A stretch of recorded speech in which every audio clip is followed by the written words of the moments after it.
deputado, se o senhor entra com uma equipe atirando sem ter o devido cuidado, inocentes podem morrer também. Mas quem disse que não vai ter o devido cuidado? Da forma que o senhor está falando, que vai entrar atirando, que tem que entrar atirando e matando, inocentes podem morrer. O deputado federal Kim Kataguiri, que também é pré-candidato ao governo de São Paulo. Tô certo? Tá certo. Tô certo? Então tá bom. Bom, vamos lá, deputado. Obrigada pela presença aqui na Rede TV. Vamos começar a nossa entrevista. Vou começar perguntando sobre o principal factual dessa semana, né? Trump decidiu taxar mais uma vez o Brasil. Ainda não sabemos a porcentagem exata dessa taxação, mas é uma notícia negativa para o país. O governo federal ainda está tentando negociar, né, essa taxa. Essa notícia veio logo na sequência dele colocar o Comando Vermelho e o PCC como terroristas, e eu gostaria de saber qual que é a avaliação do senhor sobre as duas decisões: taxar mais uma vez o Brasil e colocar Comando Vermelho e PCC como terroristas.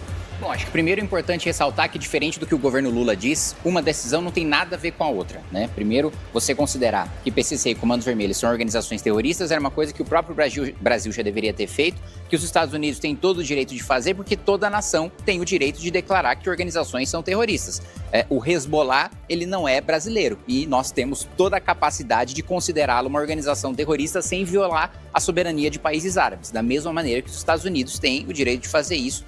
E é bom para o Brasil porque ajuda a asfixiar financeiramente, né, com o sistema financeiro internacional, a lavagem de dinheiro tanto do PCC como do Comando Vermelho. Então, não tem nenhuma relação, né? É importante ressaltar isso porque o governo trabalha com a confusão da decisão dos Estados Unidos, aliás, não é uma decisão ainda, da sugestão preliminar de taxação por parte do governo Trump para declaração como organizações terroristas, o que de fato são.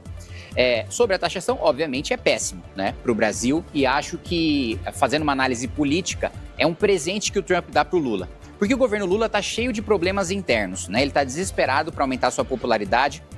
Tentou com o pé de meia, depois com o Vale Gás, depois com a isenção do imposto de renda, depois revogando a taxa das blusinhas que ele mesmo implementou. E agora, num desespero final, com a PEC da escala 6x1, que na prática não acaba com a escala 6x1, mas infelizmente o governo Lula está contando essa mentira para o trabalhador.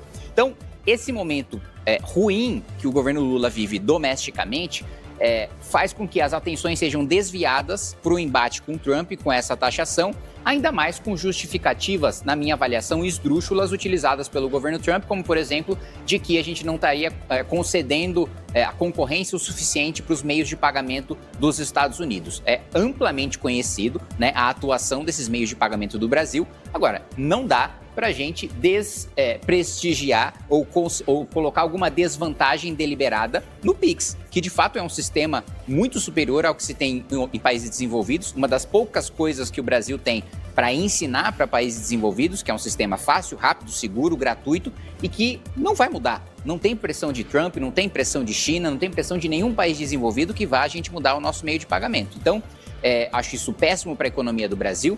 Acho que o senador Flávio Bolsonaro também entrega um presente para o Lula na medida em que ele defende essa taxação. Então, veja só, você é candidato à presidência da República do seu país. Você defende que um país estrangeiro sancione e prejudique os empresários do seu país só porque quem está ocupando a presidência da República é um adversário seu, né? Eu não jogo com esse quanto pior, melhor, não.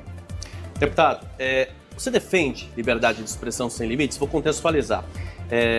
Uma declaração mais antiga, né, que gerou polêmica, o senhor defendeu o direito de existir dos países nazistas na Alemanha. Eu quero saber aqui no Brasil se o senhor acha que as pessoas têm o direito de falar o que quiser na internet. Eu falo isso porque na internet se pratica crimes de ódio e também se publica notícias que são inventadas, não vou nem dizer falsas. São notícias inventadas deliberadamente que podem manipular a população. Mas o senhor continua defendendo a liberdade de expressão sem limites? Vamos lá, eu nunca defendi liberdade de expressão sem limites e nunca defendi o que você disse aí, aspas, de países nazistas na Alemanha. Isso sequer seria possível ter. Partidos políticos nazistas. Também nunca defendi partidos políticos nazistas na Alemanha, né? O que eu defendi foi que as pessoas pudessem ter acesso aos documentos históricos do nazismo, justamente para que, entendendo atrocidade que foi o nazismo, não só ele continue sendo criminalizado, nunca defendi a sua descriminalização, mas que as pessoas entendam a perversidade do que foi, a verdade do que foi o Holocausto, porque infelizmente no Brasil você tem a banalização do Holocausto e da pecha de nazista, né? Muitas vezes,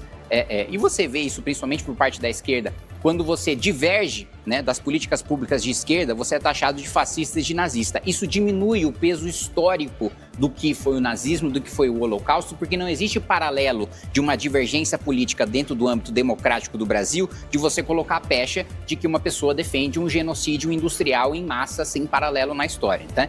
Então, esse é o ponto. Segundo, nunca defendi liberdade de expressão irrestrita, inclusive nos próprios Estados Unidos, em que é o país que concede, né, a maior amplitude de liberdade de expressão, inclusive injúria e difamação, por exemplo, não são crimes nos Estados Unidos, mas ainda assim, lá como direito constitucional, não é irrestrito, e o exemplo mais comumente utilizado na doutrina é que nos Estados Unidos não existe o direito de você, dentro de um cinema, gritar fogo, né? Que você vai causar perigo e dano para as outras pessoas, ainda que isso, em tese, estivesse abarcado aí na liberdade de expressão.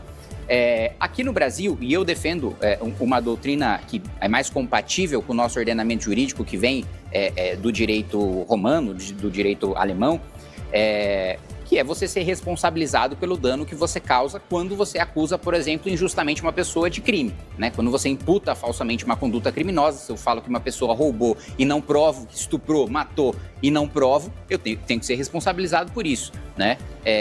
Da mesma maneira, se eu incito crime, né? Se eu alicio pessoas para o crime organizado, se eu mando, incentivo pessoas a usar drogas, se incentivo pessoas a se faccionarem, né, ao PCC, ao Comando Vermelho, por exemplo, não acho que tem que ter liberdade de expressão irrestrita, não.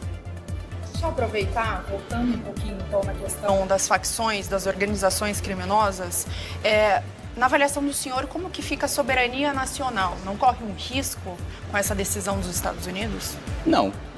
Primeiro porque nós consideramos, eu acabei de citar para você o exemplo do Hezbollah, a gente não viola a soberania dos países árabes pelo Brasil considerar que o Hezbollah seja uma organização terrorista, como praticamente todo mundo livre considera, né? Então, é um ato unilateral de soberania do próprio país ele decidir quais organizações o seu país considera como terroristas ou não terroristas. E não interessa se são nacionais ou são internacionais. E os Estados Unidos tomam essa decisão não porque está preocupado com o crime organizado no Brasil, é porque está preocupado com a exportação de drogas para os Estados Unidos, é porque está preocupado com a lavagem de dinheiro nos Estados Unidos, é porque está preocupado com os americanos. Que esse é outro ponto também. Muitas vezes o discurso bolsonarista dá a entender, e eu já escutei isso várias vezes, não, se o Lula não conseguiu combater as facções criminosas, então vamos deixar o problema para o Trump. O Trump não vai trazer nenhuma tropa aqui para trocar tiro com um faccionado, ele não vai acabar com o crime organizado aqui. Só o Brasil é capaz de enfrentar as facções criminosas brasileiras. Os Estados Unidos vai enfrentar essas facções fora das nossas fronteiras no que interessar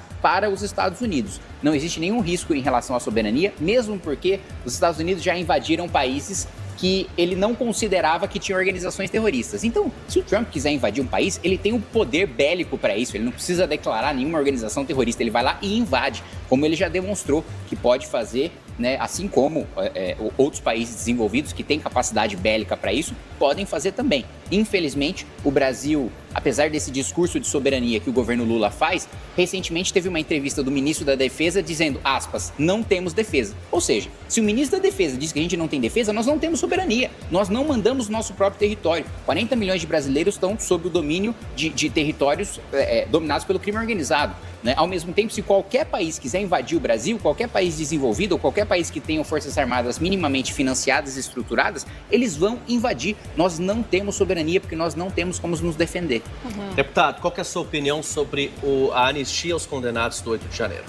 Eu sou contra a anistia, primeiro porque eu considero que crimes foram cometidos. Eu discordo do Supremo em achar que teve uma tentativa de golpe ali no 8 de janeiro. Acho que eles precisam responder por dano ao patrimônio, pelo vandalismo, aqueles que agrediram policiais, aqueles que ameaçaram os policiais, aqueles que entraram em confronto com as forças de segurança. Todos esses precisam responder pelos crimes que cometeram. Um crime, aliás, eu acho que contra o país, foi aquele sujeito criminoso que destruiu um relógio que está aí desde a época de Dom João VI, né? Ou seja, o relógio sobreviveu a guerras mundiais, mas não sobreviveu a um maluco que foi lá invadir a Praça dos Três Poderes. Agora, o que eu defendo e o que eu votei a favor foi o PL da dosimetria, né? Que de fato essas pessoas respondessem, né, numa dosimetria de pena compatível com os crimes que cometeram. Agora, anistia não defendo, porque a anistia você parte da premissa de que os crimes foram cometidos e você quer perdoar. Eu não quero perdoar os crimes cometidos, eu quero que eles respondam pelos crimes cometidos, que são diferentes dos crimes pelos quais eles foram condenados. Vamos para a próxima pauta, deputado. Quero perguntar para o senhor sobre o fim da escala 6x1, né? Foi uma votação quase que unânime ali na Câmara dos Deputados, mas o senhor votou contra o fim da escala 6x1. E eu quero entender do senhor se o senhor enxergou algum problema no texto da PEC ou se o senhor simplesmente é contra que o trabalhador brasileiro tenha mais tempo de descanso sem ter esse valor descontado do seu salário.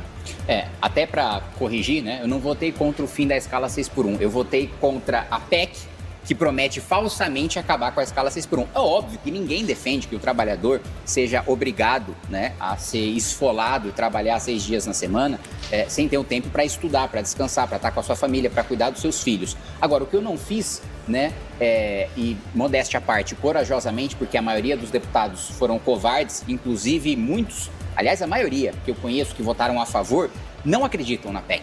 Não acham que ela vai ter efeitos positivos. Então, tem uma diferença muito grande entre, e eu me separo muito desses deputados, de que quem tem uma convicção e vota contra ela por populismo eleitoreiro, né? E quem tem a convicção e mantém essa convicção na hora da votação, que é o meu caso. Então, a PEC não acaba com a escala 6x1, porque acabar com a escala 6x1 envolve enriquecer o país, envolve uma mudança material, envolve uma mudança de dinheiro. E para ter uma mudança de dinheiro, precisa ter corte de gasto e reverter esses gastos em infraestrutura, em qualificação de mão de obra, em ciência e tecnologia, coisa que o Brasil nos últimos 40 anos não fez. A nossa produtividade nos últimos 40 anos cresceu 18%, isso não é nada. Os nossos países em desenvolvimento cresceram 130%. Isso fez com que os trabalhadores dos outros países, eu não estou falando dos desenvolvidos, dos nossos pares, pudessem trabalhar menos e ganhar mais. Colocar um texto na Constituição dizendo que está proibido, o que tem muita coisa que está proibido no nosso país e que acontece na prática todos os dias. Inclusive, né, legalmente, você só poderia contratar via CLT. A gente tem a maioria esmagadora dos trabalhadores brasileiros que ou são informais ou são PJ, porque a CLT faliu. Da mesma maneira que não adianta você colocar um texto na Constituição achando que aquilo vai se transformar em realidade se você não toma uma ação efetiva para aquilo se tornar realidade. Na Constituição a gente tem o direito à saúde, à educação, segurança, lazer, trabalho, moradia. Nada disso é direito na realidade. É só no texto da Constituição. Então podem colocar o que quiserem no texto da Constituição. Se não tiver um governo que efetivamente vai trabalhar para aumentar a produtividade do trabalhador, a produtividade do país, a melhorar a nossa balança comercial, melhorar o nosso superávit primário, desvincular o nosso orçamento, ter espaço de gasto discricionário para fazer investimento em infraestrutura, não vai ter trabalhador trabalhando menos, né, e recebendo a mesma coisa. Isso, inclusive, eu até coloquei na votação que se entrasse em vigor agora, imediatamente, as pessoas iam ver claramente que não ia mudar a realidade delas.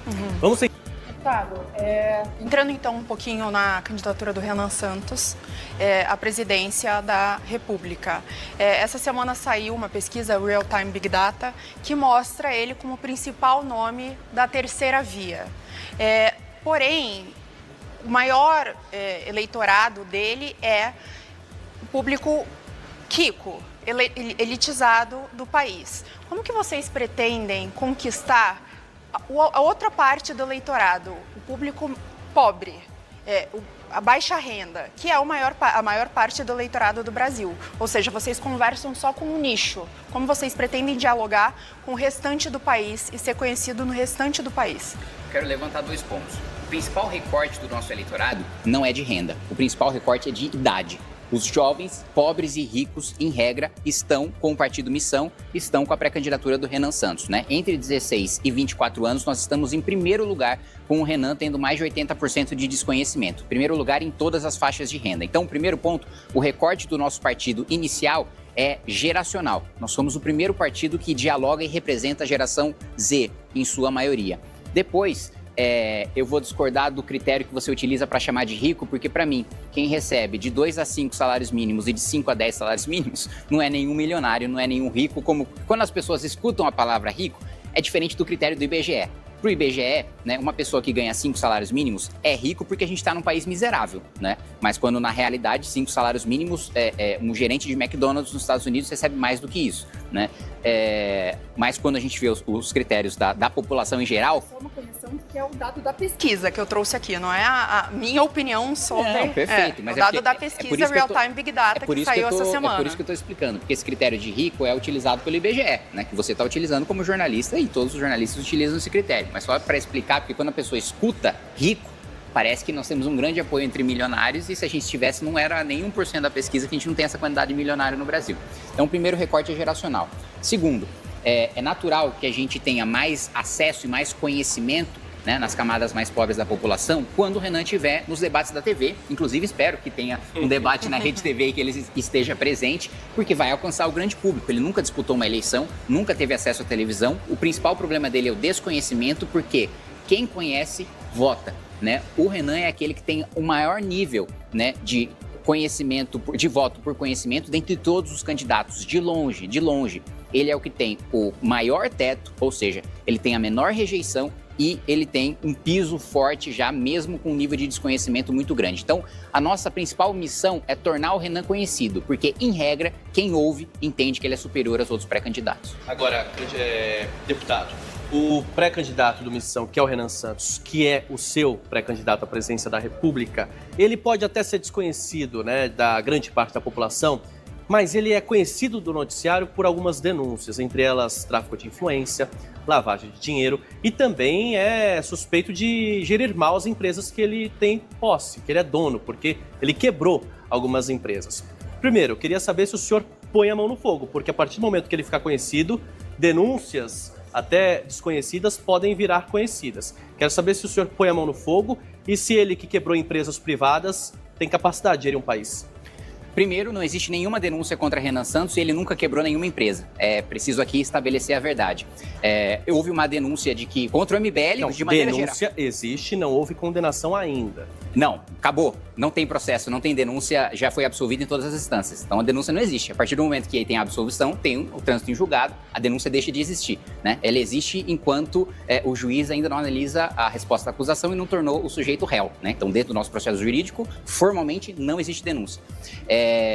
Que foi, na realidade, uma acusação feita por um promotor bolsonarista de que a gente teria lavado 400 milhões de reais pelo superchat do YouTube. 400 milhões de reais é mais do que o faturamento do YouTube no Brasil inteiro. Então, denúncia esdrúxula foi rejeitada pelo juiz na primeira instância, na segunda instância também, e o promotor, que na realidade foi punido e recebeu uma chamada em vez de nós, do MBL, que... Quando surgiu a denúncia, a gente fez muito diferente do que o Flávio Bolsonaro negando que tinha relação com o Vorcário, depois dizendo que só foi terminar as relações. A gente não. Vocês estão com suspeita sobre a gente? Toma as nossas contas, não precisa quebrar o nosso sigilo. A gente abriu para o Judiciário, a gente abriu para o Ministério Público, não tinha absolutamente nada. Então, o primeiro ponto é esse. Não existe nenhuma denúncia, fomos absolvidos em todas as instâncias pelo mérito e não por um problema processual, como foi o caso do Lula, né? Porque uma coisa é, prescreveu, achou uma nulidade. Não, o nosso foi julgamento de mérito, né? Analisaram as contas e isso não havia nenhum problema. O outro ponto, o Renan nunca quebrou nenhuma empresa, ele vivia de comprar empresas quebradas, fazer a recuperação dessas empresas e daí ele vivia da negociação desses ativos, né? Tanto que quando você vê as denúncias de empresa tem dívida de tanto e de tanto e de tanto, você vai ver as dívidas foram feitas, o Renan tinha 12 anos de idade. Ele não fundou nenhuma dessas empresas, ele não foi o responsável por administrar nenhuma dessas empresas, era o trabalho dele. Comprar dívida, comprar empresas quebradas, para daí, na recuperação judicial, ele negociar os ativos e ficar com aquilo que sobrasse. Então, nunca quebrou nenhuma empresa, tem plena capacidade de administrar o país e eu acho, né, sem falar de toda a gestão que foi feita do Movimento Brasil Livre durante os últimos 12 anos, que foi o único movimento que sobreviveu ao impeachment da Dilma, nenhum outro movimento que foi para a rua existe hoje, né? Só o Movimento Brasil Livre. E que elegeu parlamentares em todo o país e que fundou um partido político quando o presidente da República, Jair Bolsonaro, com a caneta de presidente, não conseguiu e o Renan conseguiu, então tem plena capacidade e eu digo mais, ele é o único que tem propostas. Eu peço para as pessoas analisarem as propostas, porque o Lula já desistiu de ter proposta há muito tempo. E o Flávio Bolsonaro, quando perguntaram para ele qual que era a proposta dele, ele falou que não ia revelar para não ser atacado. As nossas propostas estão escancaradas. Podem atacar que a gente tem plena capacidade de defender essas propostas e o Renan, sem dúvida nenhuma, vai mostrar de longe, e eu coloco a mão no fogo, não só em relação à honestidade, mas em relação à capacidade técnica do Renan, que vai ficar muito clara a distância abissal da capacidade dele para os outros pré-candidatos. Deputado, aproveitando ainda sobre Renan Santos, se eleito, como vocês pretendem governar? Porque o senhor é muito conhecido por briga com diversos parlamentares de diversos partidos, é oposição à esquerda, mas também não dialoga com a família Bolsonaro, com partidos ali desse espectro da direita ligados à família Bolsonaro. Como que o senhor e o Partido Missão e o Renan Santos, como vocês imaginam governar um país sem diálogo? Não, primeiro que não é sem diálogo. Eu citei um exemplo para você mais cedo, né? Eu, sem ser presidente da República, aprovei o projeto mais importante de crimes contra o patrimônio nos últimos 20 anos, que foi o aumento de pena de furto, roubo e receptação. Aprovei com maioria folgada na Câmara, aprovei com maioria folgada no Senado e constrangi o presidente Lula a sancionar, porque se ele vetasse, eu teria maioria para derrubar o veto dele. Então, eu sou o deputado que mais aprovou relatórios e projetos de lei relevantes, mostrando minha capacidade de articulação e sendo um deputado. E diferente do Lula, eu não tive cargo, eu não tive emenda, eu não tive nada para oferecer para os outros parlamentares, senão a minha capacidade de articulação e a minha capacidade de atrapalhar a vida deles, porque isso te dá poder de negociação. Eu nunca negocio o meu voto. Sempre que eu discordo, eu voto não. Mas eu tenho a capacidade, eu estudei o regimento interno da Câmara dos Deputados, como assim 99% dos deputados não fizeram, e eu tenho a capacidade de fazer uma votação que duraria 5 segundos, durar 1 mês. Com a minha obstrução e com o meu conhecimento do regimento, e é essa obstrução que eu utilizo como arma, né, para negociar a aprovação dos meus projetos e relatórios na Câmara dos Deputados. Ao mesmo tempo, eu vou te dar um exemplo de quando eu fui presidente da Comissão de Educação. Tinha vários ministros da Educação, né, de Jair Bolsonaro envolvidos em vários escândalos de corrupção. Vocês devem se lembrar também que teve uma dança das cadeiras diversa ali e, principalmente no período que eu fui presidente da Comissão de Educação, que mais convocou ministros da educação para prestar esclarecimentos em relação a escândalos. Para dar uma demonstração em relação à nossa habilidade de articulação, quando eu precisava convocar ministro Bolsonaro para investigar a corrupção, eu construía a maioria da comissão me articulando com a esquerda e convocava.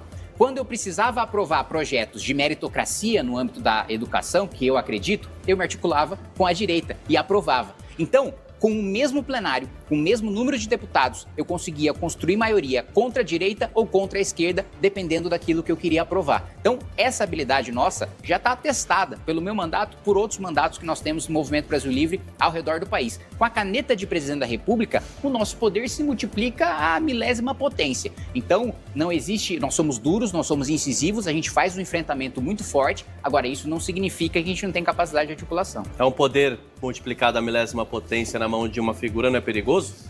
Não, mas isso é a natureza do presidencialismo, né? O poder de um deputado federal, claro que vai ser desproporcionalmente menor em relação ao presidente. E é natural que assim o seja, porque o presidente tem muito mais voto do que eu. Tem mais legitimidade democrática para exercer esse poder, portanto. Agora, na campanha que o senhor vai fazer para ser governador, o senhor vai ter que se contrapor a Tarcísio de Freitas, que divide uma parte do seu eleitorado, que é a direita. O que o senhor vai fazer de diferente do Tarcísio? O que ele fez de errado até agora nesse primeiro mandato? Primeiro, ele foi mais um governo tucano, né? Ele prometeu fazer grandes mudanças em relação aos governos que nós já tivemos, né? Décadas de PSDB governando o nosso estado. O que ele apresentou de novo? Absolutamente nada. Qual que é a marca da gestão de Tarcísio de Freitas? Absolutamente nada. No ranking do IDEB, a gente está ficando na educação para trás de vários outros estados. A educação continuou caminhando de lado como caminhava nos governos tucanos. Em relação à segurança pública, não preciso nem falar. A sensação de insegurança que nós temos na cidade de São Paulo e no estado de São Paulo é gigantesca. Nós tínhamos a oportunidade de, quando teve um racha interno no PCC aqui em São Paulo, em que literalmente eles estavam trocando tiros entre faccionados, a gente teve a oportunidade de mandar a rota para fazer uma limpa no PCC em São Paulo. E o Tarcísio não teve coragem porque estava apanhando da imprensa, dos partidos de esquerda e das ONGs de direitos humanos falando sobre letalidade policial. Se eu for governador de São Paulo, a letalidade policial vai aumentar muito, porque a gente vai fazer operação de retomada de território contra faccionados. Então a polícia vai matar muito porque são criminosos que não vão abrir mão do seu armamento, que não vão abrir mão de fazer a população de refém. E esses criminosos são mortos. Agora, outros criminosos que cometem crimes mais leves, que a polícia chega e que ele se submete à prisão, aí ele vai ser preso e vai ser encaminhado para o judiciário. O outro criminoso que não aceita ser preso, que está de fuzil na mão, ameaçando a população, esse será morto. E eu não vou ter nenhum receio de receber nenhum tipo de crítica de imprensa, de ONG. Ninguém vai me desviar da minha convicção, como, aliás, a gente acabou de falar sobre o PEC 6x1. Acho que está mais do que comprovado que eu não tenho nenhum medo de desgaste, ainda que isso me tire votos, ainda que isso me tire popularidade para fazer o que eu acredito. Assim eu faria na segurança pública, né? Aliás, não existe nenhuma força de segurança pública que esteja mais insatisfeita com o governo estadual do que as forças paulistas, né? O governo Tarcísio de Freitas prometeu equipamento, prometeu aumento de salário, prometeu grandes operações e não entregou absolutamente nada. Manteve todo o orçamento em infraestrutura, que também não teve grandes avanços, né? Foi basicamente uma continuidade de obras que já vinham sendo tocadas pelos governos tucanos, que já tinham contratos, inclusive, né, em andamento. Não teve nenhum outro grande contrato feito pelo governo Tarcísio de Freitas de uma grande obra de infraestrutura. Ele executou contratos de gestões passadas e retirou esse orçamento da segurança, que inclusive o próprio secretário fica de mãos atadas na hora de conceder esses equipamentos e esses aumentos de salário a partir do momento que o governador manda contingenciar esses recursos para enviar para a infraestrutura. Então, teria muita coisa que eu faria diferente. Eu vou reconhecer um avanço do governo Tarcísio, que foi a tabela do SUS paulista, né? Que, de fato, a tabela do SUS está defasada há muito tempo em nível federal. O governo Lula, que tanto fala de SUS, nunca corrigiu essa tabela, né? Da importância do Sistema Único de Saúde, nunca corrigiu essa tabela, mas tem um problema fundamental na tabela. Ela apenas paga por produção, mas não faz uma análise de qualidade, não faz uma análise de efetividade, não faz uma análise a fundo para saber, foi o melhor procedimento? É aquele que vai evitar problemas futuros ou só foi feito um procedimento qualquer e eu vou remunerar um mau hospital da mesma maneira que eu remunero um bom hospital, independentemente da sua efetividade, né? Isso eu mudaria estruturalmente no Sistema Único de Saúde no estado de São Paulo. Pode seguir. Posso seguir? Pode. Eu quero voltar em mais uma resposta que o senhor deu, né, sobre segurança pública. E aí, como pré-candidato ao governo do estado de São Paulo. Então, só para entender, qual que é a proposta do senhor para a segurança pública? Porque o senhor fala em fazer limpa, em matar todo mundo em operações. Essa é a proposta do senhor para a segurança pública? O senhor acha que isso vai resolver? Já tivemos um exemplo no Rio de Janeiro de uma operação onde várias pessoas foram mortas, policiais mortos, feridos e que não resultou em absolutamente nada. Na semana seguinte, tudo voltou ao normal, o tráfico voltou ao normal, as armas voltaram para as mãos dos bandidos. Então, a proposta de segurança pública do senhor é matar todo mundo? Não, é matar faccionado, né? E eu acho que faltou o Rio de Janeiro matar mais faccionado, né? Porque aqueles que dominam o território, né, as forças armadas do crime organizado, elas só podem ser combatidas com violência, né? É diferente de um crime do dia a dia. E a gente defende em nível nacional, até para você entender o nosso pensamento, a adoção do direito penal do inimigo. A gente não deve tratar um faccionado como um cidadão comum que comete um crime menor, né? A gente deve tratar um faccionado com uma lei de execução penal própria, com um presídio de segurança máxima em que, por exemplo, ele só tem acesso ao advogado se for dentro de um parlatório, em que ele não tem acesso à liberdade, que ele não pode sair provisoriamente, em que ele não tem saidinha, em que ele não tem visita íntima, em que a fala dele é única e exclusivamente com o advogado por meio do parlatório, num presídio de segurança máxima que a gente pretende criar o maior da América Latina e com um processo específico pro faccionado, selecionando procuradores, promotores, juízes e desembargadores especializados nas varas criminais hoje, que julgam esses faccionados, aqueles que tiverem os maiores índices de condenação vão ser chamados para uma justiça especializada que vai julgar esses faccionados. Então, é um tratamento muito diferente que tem que ser dado para o faccionado do criminoso, digamos assim, comum. Agora, um dos pontos é a adoção de tecnologia e inteligência artificial, que é algo que a adoção de tecnologia nos governos brasileiros, não só no estado, mas nas prefeituras e no governo federal, é uma coisa que a gente está muito, mas muito atrasado. A gente poderia ter muito menos servidores, a gente poderia enxugar muito a máquina pública, a gente poderia muito aumentar a eficiência se a gente utilizasse desses instrumentos. Por exemplo, na cidade de São Paulo, a gente já tem um sistema de câmeras com reconhecimento facial. No governo do estado, a gente só tem o Muralha Paulista, que identifica placas de carros, placas frias ou carros roubados ou furtados. Por que não tem o reconhecimento facial? Faltou investimento nesse setor. Falta investimento também em equipamentos como o cromatógrafo, né? O cromatógrafo é aquele que analisa a composição química de uma substância que foi apreendida para saber se ela é droga ou se não é droga. Porque o que o crime tem feito? Ele pega uma droga, ele muda alguns elementos, né, daquela droga, né, algumas moléculas, e aí, quando a polícia apreende, ela não pode condenar por tráfico porque não está no rol da Anvisa do que é considerado droga. E a gente precisa colocar aquela nova composição química no rol da Anvisa para que nas próximas apreensões sejam consideradas drogas. Falta cromatógrafo para a Polícia Científica do Estado de São Paulo. Falta drones que tenham a capacidade, né, de fazer um reconhecimento por calor, até de corpos que estão embaixo da terra, né? Então, o uso de tecnologia de inteligência artificial e o índice de resolução de crimes do Estado de São Paulo mostra isso, né? É uma minoria muito pequena de crimes de homicídio e de roubo que são solucionados. Tanto que, quantas pessoas você já não conhecem que já foram roubadas ou furtadas e que não se deram o trabalho de fazer um BO? Não se deram o trabalho porque sabe que, na maioria das vezes, não vai dar em nada, né? A investigação não vai chegar no culpado. E isso é sintoma, né, do nosso modelo de inquérito policial fracassado, que é o mesmo desde o Império, em que a gente não tem o ciclo completo de polícia. Aliás, outro ponto, nós aprovamos uma lei federal, que é a Lei Orgânica das Polícias. O governo Tarcísio até agora não regulamentou decentemente, né? As polícias estão, inclusive, pensando em judicializar, porque é uma proposta que unifica carreiras, que traz modernização, que ainda não é o mundo ideal do ciclo completo, mas é um grande avanço, e o governo do estado se nega a fazer a regulamentação da Lei Orgânica das Polícias, né? Então, o investimento não é só investimento em patrulhamento ostensivo, não é só o investimento, né, para que os nossos policiais tenham o equipamento, as condições jurídicas e físicas, né, de fazer o enfrentamento ao crime, principalmente em relação ao domínio de território, que tem que ser feito e não tem outra solução que não seja matar, porque os criminosos, né, se colocam nessa situação.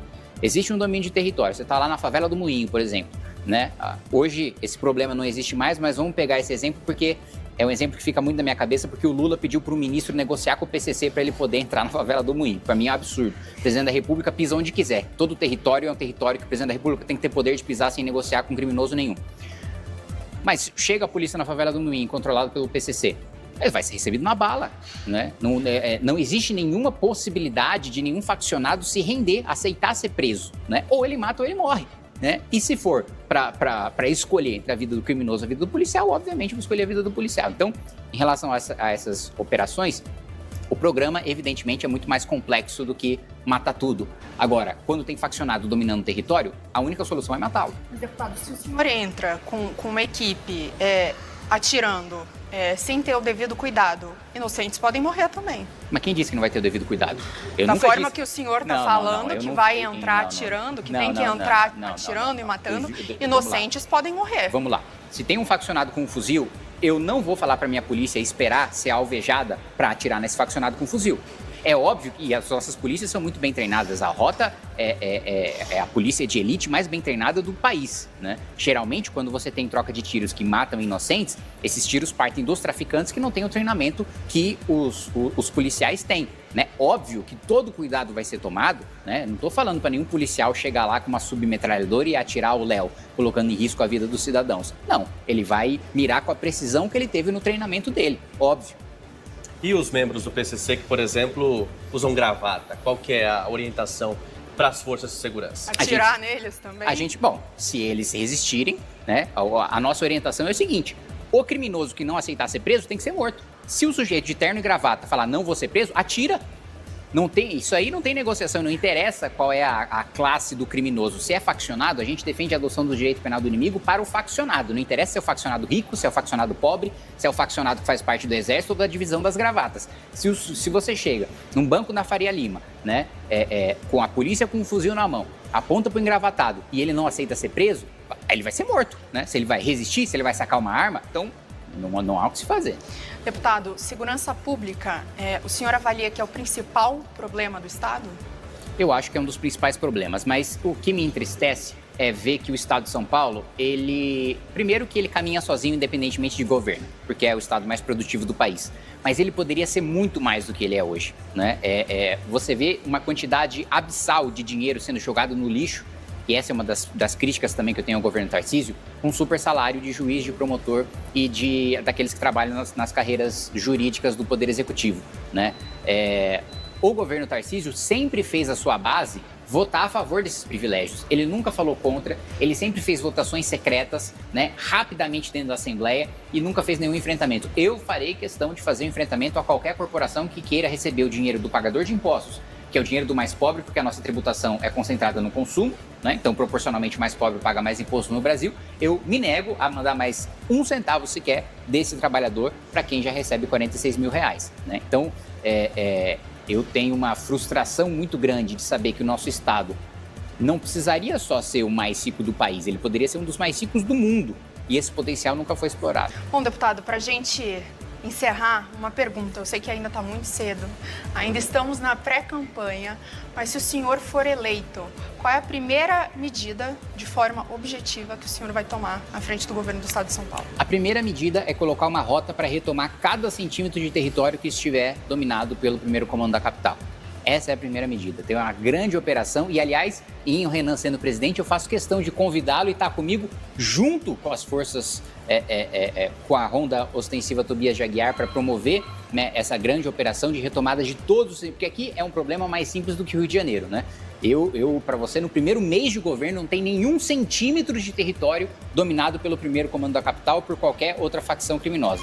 E outra medida fundamental, acabar com todos os supersalários, mandar para a Assembleia Legislativa um projeto de reforma administrativa em que ninguém recebe acima do teto e que as carreiras começam com um piso muito menor para ser compatível com a iniciativa privada. Hoje, um servidor público estadual, há exceções, obviamente, mas a regra, a média, é receber 40% mais do que se recebe na iniciativa privada. Isso precisa estar compatível. O servidor que menos recebe e que precisa ter mais salário para estar em nível de competitividade com a iniciativa privada é o municipal, que recebe 5% menos.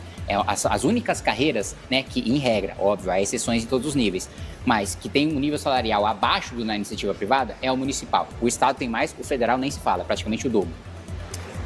Tá bom? Tá bom? Finalizamos.